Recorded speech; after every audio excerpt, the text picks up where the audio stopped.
Are you good? Welcome to KIRSTIcast, the show where we hope to illuminate, entertain, and engage our listeners, helping them create the life they want. I'm your host, Kirsti Manna.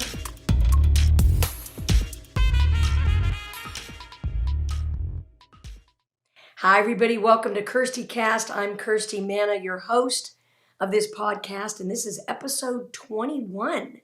I can't believe, Bill, that we're already to 21. Time flies. You know, when you turn 21, that's like a huge thing. I haven't been 21 for a while, but I feel like I'm 21. I feel like I'm 25. Yeah. So when we get to 25 episodes, then we'll have a 25 celebration. and holding. Yeah, right. 29. Well, I'm here with Bill Warner. He's behind the scenes. He's camera shy, you know, like some people are. And he makes it go with all the technology and the lights and sound and all that good stuff. So thanks, Bill, for being here. Well, today I want to talk about, are you good? You know, people say that. Are you good? Or I'm good. Or it's all good. People say those kinds of things. How many times when you were a kid did somebody say to you, be good? Did you used to hear that, Bill, when you were a kid, be good? It's all good. But when you were a kid. Yeah, nobody said it's all good. No, nobody said that then. Mm-hmm. They said, be good. Yeah. Or how many times a week do you get asked, are you good? Mm. Or does somebody say, when something isn't going right, it's all good? We use good a lot. But what exactly does it mean to be good? I think about that for a minute. When we were kids, we were told, ladies and girls, you know, to be good girls. We knew what that meant, you know, at a very young age. We knew what it meant to be told to be good. And I think we still want to be perceived as good girls. A lot of us do anyway, or as good women, right? So to me, being good is, you know, to live a great life, to have integrity, to have honesty, to be ethical, to be authentic. Are you good? Do you feel like that's you? Does that describe you? And to other people, I want to treat them with the same kind of respect that I want to be treated with. So that to me is one of the biggest things about being good is, you know, treating people with respect. Everybody deserves that. What does being good mean to you? What do you think, Bill? What's it mean to you? You being good? No, you. Oh. You being good. You yourself, Bill. Living up to the standards that you try to aspire to. Okay. So kind of what I said. Living a good life, being respectful, having integrity. My mom used to say when my sister and I weren't being good, she used to say, your personality's showing. And I always think about that, you know. When I see somebody who's not acting so good. That doesn't say much for someone's personality. No, it doesn't. And, you know, like if you were showing a not so good side of yourself, she'd say your personality's showing. And so, you know, you think about, when I think about my mom saying that, I think about, you know, how am I portraying myself to others? And again, for me, it goes back to being authentic, being respectful of other people. Because, you know, they're going to see that and people are going to remember that. And the biggest thing I think that people remember about you is if they remember if you treated them with respect. That's so important to do that. You know, we all want to be the person that we, you know, how we perceive ourselves. We want to be that person. We want to be to be the person that other people see. And not making them wonder, what are we really all about? Sometimes good deeds can come with a negative reaction. I've even said this before. It's terrible. I've said somebody's a do-gooder. Mm. You know? There's a little cynical expression, no good deed goes unpunished. Right. I don't even know who came up with that, but that doesn't seem very fair. But anyway, you know, looking back on when I've said that about somebody, you know, I don't know why I've said it. Maybe I just, you know, thought they weren't being honest or being real. Maybe that was really their authentic self. So for those of you do-gooders out there, you know, let the good fly. because, even when we're being dark, and we all can be a little dark sometimes, the light can be really convicting. So I think it's good to be a do-gooder. We're going to be right back with the Shero Spotlight.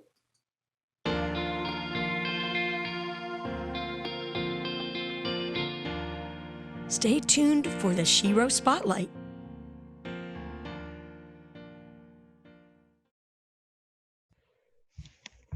Hi, everybody, and welcome back to the Shero Spotlight. I'm so excited today to have this special young lady on the show. I've known her, I think, for a couple of years, but she is only 16, or are you 17 now? I'm 16. She's still 16. Oh, that's just a great turned age. 16. Oh, that's a great age. And she is an amazing singer-songwriter and a guitar whiz. I love a girl who can really rip it up on the guitar. And she cites Chris Stapleton, Brad Paisley, and Vince Gill as her inspirations. Her love of performing was launched by, get this, a karaoke duet with Kelly Clarkson. We'll have to talk about that. And she has performed at the legendary Bluebird Cafe in Nashville, at Tootsie's world-famous Orchid Lounge. And she has won multiple awards, and she was just awarded the 2020 Josie Award for Young Adult Vocalist of the Year. And she's won other Josie Awards. In 2019, she was Nashville Scene's Best of Best Singer-Songwriter, and she plays over 120 shows a year. She's busy. She currently writes with some of Nashville's top songwriters and is currently on her way to a full recovery from leukemia. And so we want to welcome this very special young lady today. Please welcome Ava Paige. Welcome, Ava, to the Shero Spotlight. So glad you can be here. Thank you so much for having me. It's awesome. You're welcome. And I love your backdrop there. You were just telling me that your dad's company makes those beautiful decals for airplanes. Yeah, our whole family, or my dad has always been in the aviation business. He's a private pilot, just for ourselves. So he knew he had to do something in the aviation industry. And so a couple years ago, when I believe I was only 3 or 4, he started his own business, and we've grown from there. So we make placards and decals for aircraft. Oh, that's a cool little backstory. I like that. That's cool. Well, I wanted to ask you, when did you first realize, because you're only 16, when did you first realize you could write songs? Well, I grew up around a musical family. My mom played piano in church and all that sort of stuff. And my dad hopped around on the guitar, and they actually both played clarinet in high school. So Wow. music has always been around us, and we've always listened to the radio and stuff. But I started writing really before I can even pick up a pen. I would go up to my mom and be like, "Hey, I have this song. Can you write it down?" And I use song very loosely here, but I've just always had a passion for writing and creating music, and my career really took fold, and I could see that this was an option to do when I was 10, when I got to sing with Kelly Clarkson. And after that whole experience, I was like, this is what I want to do for the rest of my life. And I never thought of it as a career. And then I just kind of opened my eyes and was like, this is what I want to do. This is what my passion is. So we started co-writing, and we started getting gigs and getting stage performance and going to writers' rounds and meeting people. And I was born and raised in Nashville. So I didn't know that. I'm a Nashville native, one of their unicorns, as they call us. But so songwriters have always been around me, but I've always had a passion for writing, and ever since that Kelly Clarkson thing, it's just become what I want to do for the rest of my life. It's interesting because when I was a really young kid, I also knew that I wanted to sing, and that's what I wanted to do. And I did that from from 4 or 5 years old too. I was a really young person singing and would go and sing at different places. And I really didn't start writing songs until I was probably 15, something like that. But I think that's interesting that we have that in common. So I want to hear about this Kelly Clarkson experience.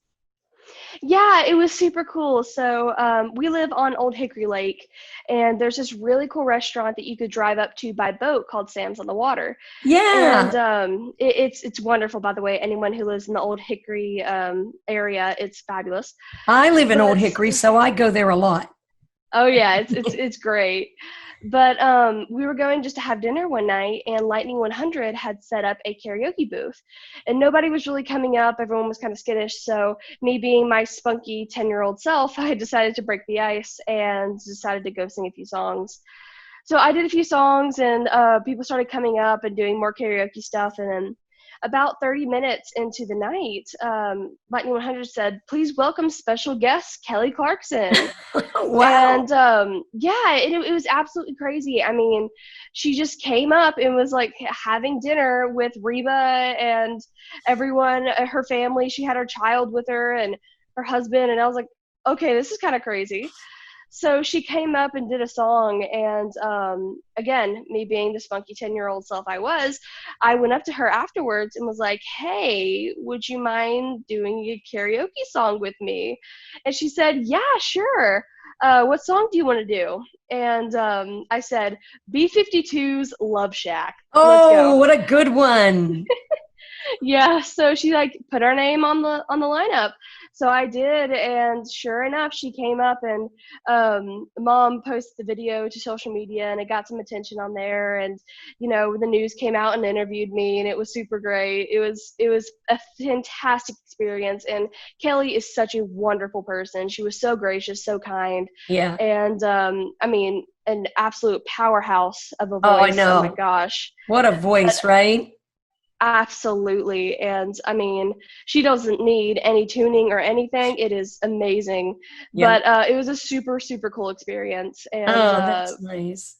it was fabulous. And that's Now, what was kind of, that the night you were there with Chloe and Lou with your neighbors? Were they there uh, too that night? My friends that lived down the street from you? No? I don't believe so. I think we were just there with the family dinner. Yeah. I don't believe they were there, but I think they yeah. were there one night and saw Kelly and Reba singing. So maybe there was another Yes. appearance. Yeah, they went back. Yeah. I remember that actually. She came back and did Yeah. another karaoke night, but That's what's I don't think beautiful about Nashville, though, isn't it? You get to see these artists, everybody's so laid back. I always thought that was funny on the Nashville show when they would portray all this paparazzi, because Nashville's not like that at all, is it? it's not really. And Nashville's just one of those places where you could walk down the street and just see, oh, there's a country star walking by. Oh, there's a Grammy award winning songwriter just walking in the Right. streets. And I mean, it's like so common. It's crazy.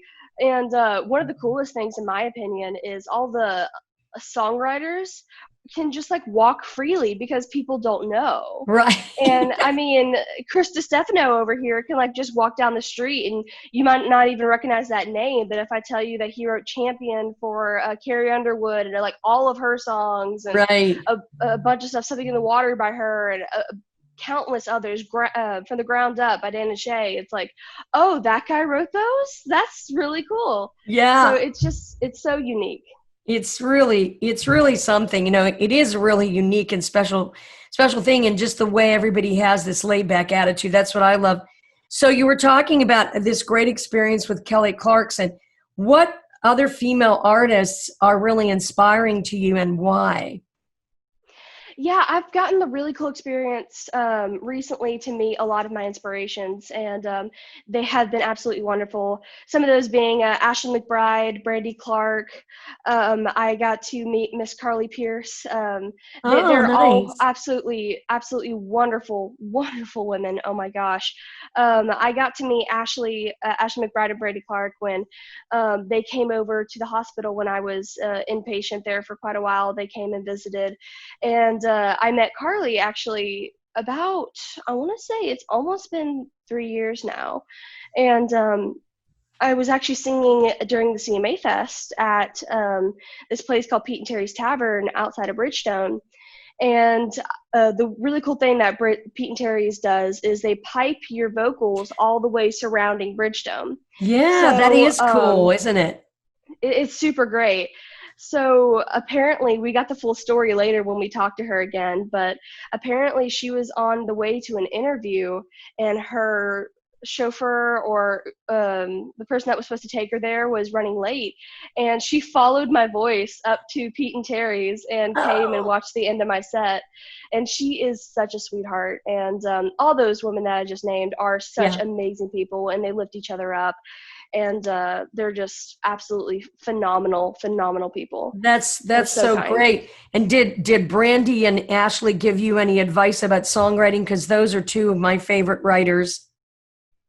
Absolutely.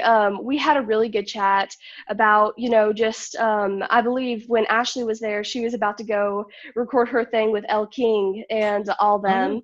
So she was telling me all about that, and what they were going to do and stuff. And Brandy did a cruel but really cool thing. uh-oh.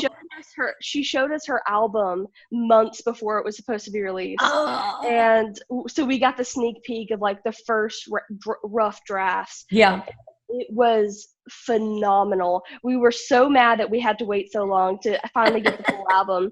But, both of those ladies, they have such a unique writing style, and it's yeah, that storyteller portraying, yes, taking you in the moment and everything. And I certainly have studied their albums yeah, from front to back, and trying to find their style and such. yeah. So they're wonderful. I'm especially moved by Brandy Clark. I just think her writing is so impeccable, and I've seen her perform, and I've seen Ashley McBride perform too. And I was supposed to go see Brandy Clark again, but then the whole COVID thing happened, and so they had to postpone her show.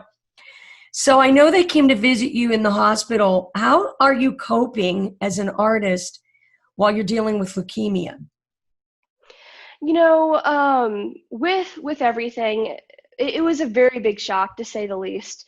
I mean, I was actually doing a small tour in Texas, and funny enough, I was actually singing at the Children's Hospital in Fort Worth, Wow. Cook's Children's Hospital, and I was meeting all the cancer kids over there, and meeting a bunch of the staff and the kids. And we just, something was wrong when we were heading home. I couldn't walk terminal to terminal without getting winded and out of breath, and Oh, um, we just knew something was up. So when we came back to Nashville, we immediately went to the pediatrician, and then the pediatrician said, "Hey, you have cancer."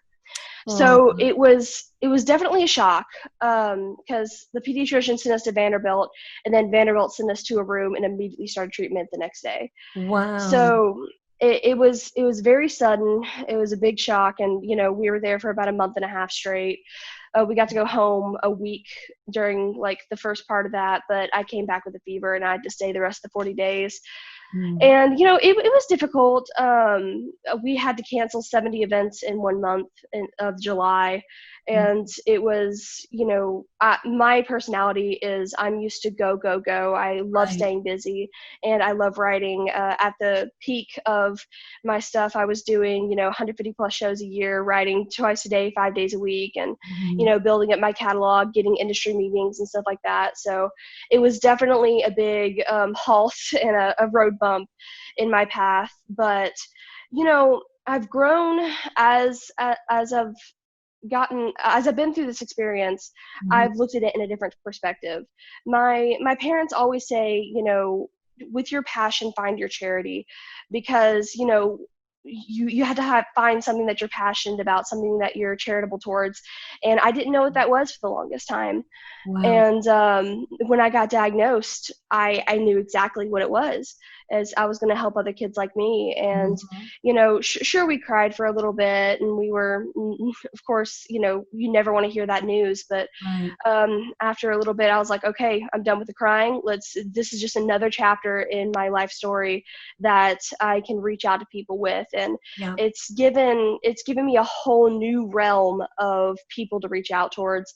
And I've gotten to meet so many amazing people. I've gotten to be involved with so many amazing organizations. Some of those, quick shout out, being Leukemia and Lymphoma Society, the Children's Miracle Network hospitals. I do a lot with them. The Rally Kids Mhm. Foundation, just to name a few, Music City Kids.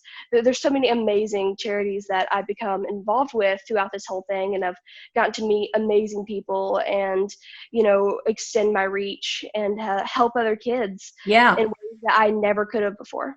Well, your attitude is beyond, and I really love to hear everything that you're saying, and I loved what you said about your parents saying your passion is your charity. That's a really beautiful quote, and that's very inspiring to me.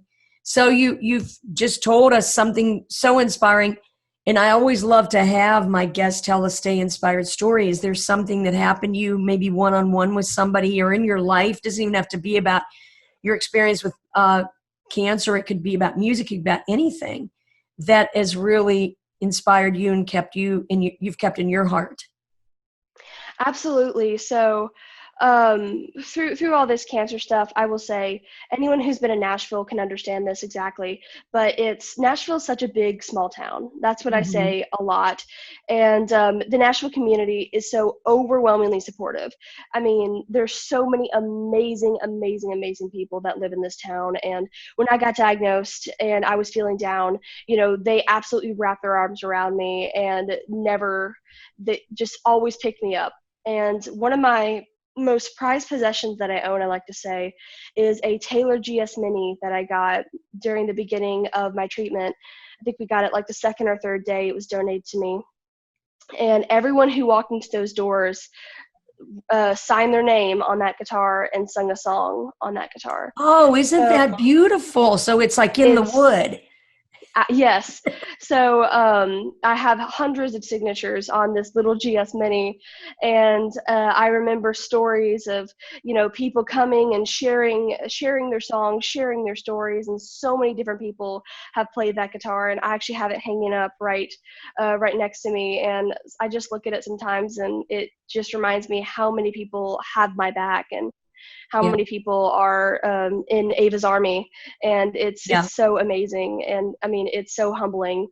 And again, the Nashville community is just absolutely outstanding, Yeah. and just the music community in general it was so much support, and I certainly couldn't have done it without them. Well, that's really nice. That is a beautiful story. I love that. You're going to get some great songs out of that guitar, I think. Absolutely. So this is a question I want to ask you too. What do you think is the biggest challenge for a young up and coming artist, writer like yourself, performer today, other than the pandemic? What's a big challenge in your mind? What do you think? Yeah, one of the things I had to sort of overcome it's so great to start music young, but it's also some people get turned away by a young age. And I Mm, faced that a little bit when I was younger. And I was so fortunate and lucky to have people that took a chance writing with a fresh, green 10-year-old artist. yeah. I was involved with some organizations that helped set up co-writes and everything like that, and we networked and tried to meet people. But some people, were very turned off by writing with a young person. But you just can't ever give up and always Right. work on your craft. And when you do get those rights with pro writers or people that are taking a chance, take in all the information that you can, and Yes. because that's how you learn. And I since I lived in Nashville, I basically grew up with co-writing. So it was super interesting. And I love co-writing. It's Yeah. fabulous. I And do. I do too. I love the camaraderie of it. absolutely. But in the beginning, it was a little tough to get some of those rights, just because the age was such a turn off for them. Uh-huh. But there are so many amazing people that took chances on me, and I cannot thank them enough, because they taught me, how to act in a right, how to communicate, how to, I learned from them and their experiences, and I got to bounce my ideas off them, and Yeah. we fed off each other's ideas. So it can be difficult, but with enough networking, and you'll find those people who will help. And when you do get those rights, take Yeah, in everything you that you find can. your fits, you find your people. And it's funny sometimes, people that you're friends with and you think, "Oh, we would really write great together," and then it doesn't end up working out that way, and then the most unbelievable experience happens with somebody that, maybe it's some happenstance co-write you got. It's really interesting creating with other people. I love it. But I'm like Absolutely. you with, we have the same kind of personality. I like to do things and I like to talk and so I would suffer greatly if I had to write by myself all the time because I really love the community of it. Absolutely. So who would you love to tour with and why? If you could pick somebody to tour with, you've probably got this all figured out. It sounds like you probably know already. You're waiting to Chris tell. Stapleton. Chris Stapleton. Oh, why? Chris Stapleton. Chris Stapleton is one of my biggest inspirations, and I absolutely fell in love with his music. For everything from Traveler to his new single right now, Starting Over, is Oh, I fabulous. love that song. It's How so about that good. B section? Dun, dun, dun, dun, dun, dun. Yeah, Oh, I it's so love that. good. It's I absolutely love Chris Stapleton and his writing style, his performance style, and just basically everything about his artistry and songwriting. He is basically what I would strive to be as an artist and as a songwriter. He still is an artist. He can tour. He can absolutely pack out any stage that he wants to go to. But one of the things I absolutely love about his writing style and his performing style is he just sits down and says, "Don't look at me, listen." And that's what I love about his performance style and his writing style is he just sucks you into a story. And, some people's style is jumping around on stage, having lights and all that sort of stuff. But I personally love the intimate settings where you just take people in the palm of your hand and show them what you're singing about. right. And I absolutely love that about him. And as well as, he's not just an artist, he's a songwriter too. Yeah. He writes so much stuff for other people and still has that balance of artistry as well as songwriting. Yeah. And I mean, that's just my ideal combination. Well, and he is so authentic to himself in every aspect, of his career. He's and he's such an amazing singer. This, like the story he tells just with his voice, it really draws you in. And I love his music too. I loved him in, what was he in? Steel Driver? Yes. I Steel loved Drivers. Steel Drivers. I loved that act too. So I always love to ask my guests this question. What is your power word? So I more have a power phrase than a power word. But one of the things that I've definitely come to live by, especially in this day and age, is take it one day at a time. It is basically the kind of thing that I live by because, when I was in the hospital and everything, I would have my down days. I would have days where I didn't want to see anyone. I would shut my doors and I would just try to sleep until the day was over. But I just got to know that even though that day was bad, I have to look to the future and have to take it one day at a time and improve tomorrow, basically. Yeah. So that's really been my motto throughout this whole thing. That's great. That's really strong words and good advice for everyone. That's really nice. So how could you finish this sentence? The number one thing I'm grateful for today is? Oh, probably my friends and family, always. That's great. And when I say friends and family, that means immediate family, musical friendly family, and everyone, basically my support group. Yeah. And, I couldn't do anything without my parents. And, my parents are so incredibly supportive. My family is so incredibly supportive. Yeah. I mean, from my dad helping me out definitely financially, but as well as morally with everything that I do. And my mom likes to call herself my momager and my personal Uber driver is what she likes to say as well. But, my whole family and my whole support group is just, it's so incredibly powerful. And that's what, gets me through my hardest times and my best times, honestly. Yeah. I mean, they keep me grounded as well as they keep me flying. So, I mean, I couldn't be here without them. So definitely they're what I'm grateful for. That's very nice. So where can listeners find you online? Yeah, you can find me at all social media under Ava Paige Music. That is AVAPAIGE Music. I am on Instagram, Spotify, Amazon, all that sort of stuff. Facebook, Twitter. Yeah. For my new single out now, it's called Hope Comes In, and you can Oh, find that on Spotify, Amazon Music, Apple Music, wherever you stream your music. Find it with Hope Comes In, Ava Paige. now who did you write Hope Comes In with? I wrote that with two amazing people, Jeffrey East and Bobby Simpson, and we were at a writers retreat and we wrote that song, and it's very special to me, and it's definitely changed the whole meaning of the song has changed so much for me in this past year. So go check it out. It's very special. I will have to hear that ASAP. And I hope everybody listening will go and check that out too. Well, you've been a wonderful guest and a great inspiration. You're a very well-spoken young lady. Thank you for being such a great role model, Ava, and for never giving up and for adding to the pile of music in the world that we need to hear today. And I look forward to seeing you on stage sometime soon and hearing your music all the time. And thank you so Thank much. you. Thanks so much for being with us, sweetie. We really appreciate it. Everybody, we're going to be right back. Don't go away.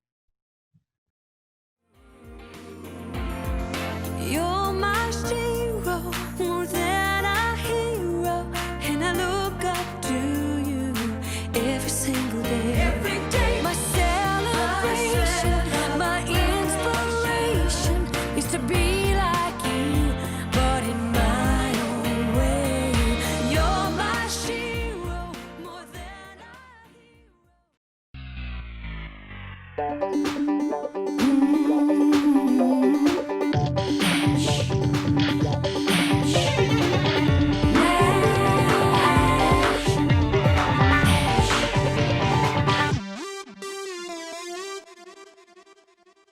Welcome back to the Nash segment. And I want to say thanks to Roxanne Charette for writing You're My Shero with me. That's the theme song of our Shero Spotlight segment.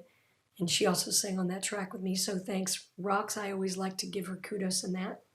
She's a good one, as we love to say. She's a good one. She is. We love her. Well, if you're going to come to Nashville, or even if you live in Nashville, the visitmusiccity.com site, which is the official Nashville tourism and visitor site, has a really cool link on their site. And it is all about businesses and restaurants and that kind of thing that have reopened in Nashville or are reopening in Nashville as we go through this pandemic, that are what they like to call good to go. And these are places that have enhanced safety resources for reopening our city. The program Good to Go is a program that asks Nashville area businesses to commit to guidance from the Metro Public Health Department and the CDC. And so there's over 500 businesses on this list, and they're all broken up, by venues, entertainment venues, restaurants, that kind of thing. And you can go on there and see if a place that you love to frequent or a place that you wanted to try is listed on this list. I think it's really cool. There's actually a website for it called goodtogonashville.com where you can see all the participating businesses. And it's a good idea. It's a really good idea. Good to go. I love that. That makes you feel safer when you want to go and check something out or when you want to see if one of your favorite haunts is good to go. So we want to thank the Nashville Tourism and Visitors Center for giving us that opportunity to feel safer about going out in Nashville and feeling good about going out in Nashville. So don't forget to visit Good to Go, and don't forget to visit visitmusiccity.com. We're going to be right back with Meow Not Bow Wow. Meow, not bow wow. Meow, not bow wow. Meow, not bow wow. Meow, not bow wow. Here's a question for you, Bill. Do you think you can train a cat to be good? I don't think they're like dogs in the sense that they can be trained. Well, I did some research, of course. And you can actually train your cat. Now, this is interesting because in this research, it was talking about this clicker method where you clicks, to train your cat. Click, use the clicker. You can even use a pen, that clicks on the end. Mm-hmm. And then you click the pen and the cat does what you want to do. And then you would give it a treat. Well, the first thing that the research says is you should never punish your cat because they then will remember that they've been punished for that particular behavior. So, I thought cats were always very much in the now. I didn't know that they associated things. Well, they claim in this research that cats don't learn from discipline. Mm-hmm. So some people don't. Yeah, some people don't. It says, in fact, punishing a cat can lead to stress for the cat and more behavioral problems, which is kind of what it's like with men and women. Not wait a minute. You're getting into a whole other area. If you try to train a guy to take the trash out at the same time every day, and I'm just kidding, that isn't true because you do take the trash out, so I can't say that about you. And other things. Well, some of the things I read about were not necessarily something I was interested in. For example, training a cat to be good about using the toilet. This is not something I'm interested in. Is my cat using the toilet? Have you ever thought about that? No, I just deal with it. I mean using the real toilet. Oh, that, yeah. No, I don't want to do that. I've seen pictures of that. That's disgusting. Yeah. Now they were talking about, go back to this clicker method with the pen or with a clicker and giving a cat treats. I have to honestly say that Big Fluff has to take medicine. And so when I give him medicine, I reward him with a treat. And I have to say that over a course of time, he's become really easy to give medicine to because I think he knows he's going to get a treat. He's kind of calmed down about getting medicine. So I think that's really cool. Not the case with Henry, because Henry had the whole stomatitis issue and everything, and he doesn't want to have to take a pill. So you have to he isn't a trainable cat, I don't think. He's a bad patient. Yeah, and he's not very trainable. But anyway, I got all this great information at www.rd.com, and I think that stands for Reader's Digest. So if you want more information on training your cat or trying to get your cat to be good, then you can go check that out. But I do have to say, I think it would take a long time to train a cat. But I've seen those trained cats on America's Got Talent. That was like the only time I've really been interested in that show, is when they had the trained cats. And I'm just waiting for the time that person who has the trained cats, the cats decide one day that they just don't feel like it. Aren't they in Vegas? Isn't that a Vegas I thought show? they were. Well, anyway, it's time to say goodbye. It's great that you all stopped by here at KIRSTIcast. We are so grateful that you've been here. It's really been good to see you and to have you here. And I hope you're going to stop by next week when we have another fabulous Shero Spotlight guest. Don't forget to go to YouTube, where you can watch this podcast as a video. Also, I want to thank my sponsors, WarnerWorks.net. Music pays my rent. And if you love this podcast, please let us know by emailing us at info@songwritergirl.com. Don't forget to like, listen, download, and share the podcast.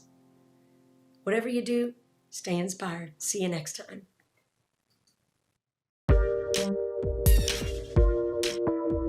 You've been listening to KIRSTIcast.